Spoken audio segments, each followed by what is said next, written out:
परम सम्माननीय मंच पर विराजमान देवी संपत मंडल आश्रम के अध्यक्ष माननीय वीतराग शांत मूर्ति स्वामी सहजानंद जी, उनके योग्यतम शिष्य श्री ज्योतिर्मयानंद जी, उनके पार्श्व में विराजमान स्वामी जी महाराज, वेद मंत्रों के द्वारा इस वातावरण को परिशुद्धि और पवित्रता प्रदान करने वाले रायबरेली के विद्वान ब्राह्मणगण, अपने उच्च स्वर से आप सबको वैदिक पूजन पद्धति से गुरुदेव का स्मरण कराने वाले साहित्य व्याकरणाचार्य मेरे विद्वान शिष्य रामानुजानंद ब्रह्मचारी जी, अपने पवित्र रामायण की स्वर लहरी में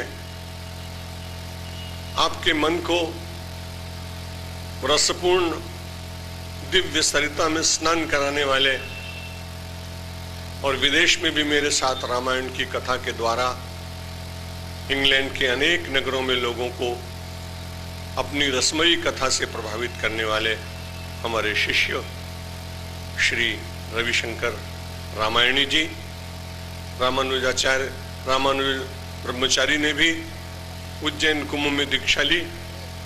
और अभी अभी बड़ी अच्छी बात हुई कि वे 4 दिन पूर्व ही दक्षिण अफ्रीका के जोहान्सबर्ग नगर में अपनी कथा करके लौटे और रायबरेली में आके और उन्होंने वाजपेयी परिवार के आग्रह को स्वीकार किया।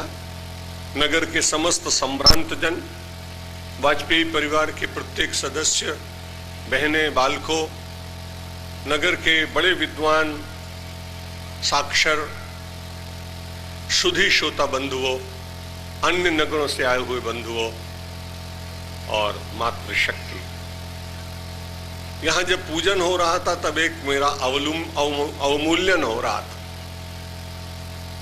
आप सोचेंगे कैसी बात मैं कह रहा हूं, क्योंकि बाकी समय में तो मैं अपने को एक विनम्र सन्यासी मानता हूं,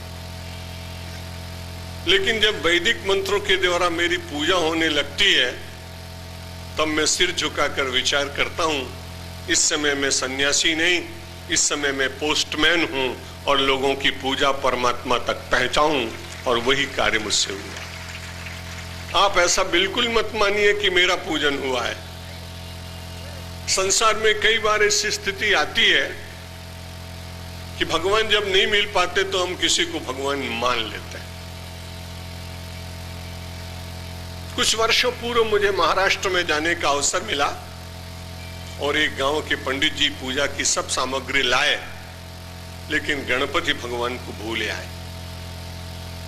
गांव के लोगों से कहा गणपति की मूर्ति लाओ, पर ऐसा गांव की मूर्ति मिली नहीं। तो पंडित जी ने सोचा आप करें क्या।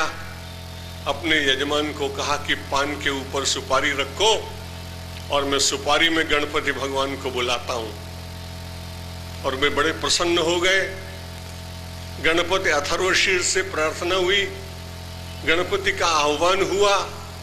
मुझे भी ऐसा ही लग रहा था कि पान के ऊपर जैसे वहां गणपति को बिठाया, वैसे मंच के ऊपर सत्यमित्रानंद को बिठाकर वो लोग आह्वान कर रहे हैं। मुझ में है नहीं, वो शक्ति है नहीं, और बड़ा मैं सुरक्षित आज अपने को अनुभव कर रहा हूं। वैसे तो मैं कभी लोगों के पहरे में चलता नहीं हूं। अटल बिहारी वाजपेयी जी, उससे पहले श्रीमती इंदिरा गांधी जी, श्री ज्ञानी जैल सिंह जी, नरसिंह राव जी, मेरे बहुत सब परिचित लोग रहे और बार बार कहते रहे महाराज आप भ्रमण करते हैं, सामान्य लोग आपके साथ अंगरक्षक रखते हैं, केंद्र सरकार आपकी व्यवस्था करे। मैंने कहा नहीं, यदि केंद्र सरकार व्यवस्था करेगी तो भगवान मेरी व्यवस्था करना बंद कर देंगे, इसलिए मैं तुम्हारी व्यवस्था नहीं चाहता। पर आज मुझे बड़ा अच्छा लग रहा है कि मैं बड़ा सुरक्षित हूं। छोटी आयु में व्यक्ति को बहुत सुरक्षा की आवश्यकता नहीं पड़ती, लेकिन जब 75 वर्ष का हो जाए तब थोड़ी आवश्यकता पड़ती। आज मैं ऐसा अनुभव कर रहा हूं कि मेरे दाहिनी ओर मेरे आराध्य भगवान श्री राम मेरी सुरक्षा के लिए स्वयं समुपस्थित। मेरी बाईं ओर संत महात्मा और विद्वान ब्राह्मणगण मुझसे कह रहे हैं कि आपकी सुरक्षा के लिए हम उपस्थित हैं। और वशिष्ठ महाराज की ये पर्ण कुटीर और पीछे गाय की माता से, गोवे से लिपा हुआ ये मंच, ये गाय माता कह रही है और वशिष्ठ जी की नंदिनी मानो कह रही है। स्वयं वशिष्ठ जी कह रहे हैं, सन्यासी तो चिंता मत कर, अब वो चारों तरफ से तो सुरक्षित है और मुख से भगवान का नाम लूंगा, अंतर से वे सुरक्षा प्रदान करेंगे। आप भी ऐसी सुरक्षा के बीच में रहने का प्रयत्न करें तो जगत में आप निर्भय हो जाएं। भारतीय संस्कृति का सबसे बड़ा संदेश है ये कि व्यक्ति के जीवन में निर्भयता आनी चाहिए। और आप विचार करिए, भयभीत वही व्यक्ति होता है जिसके जीवन में पाप होता है।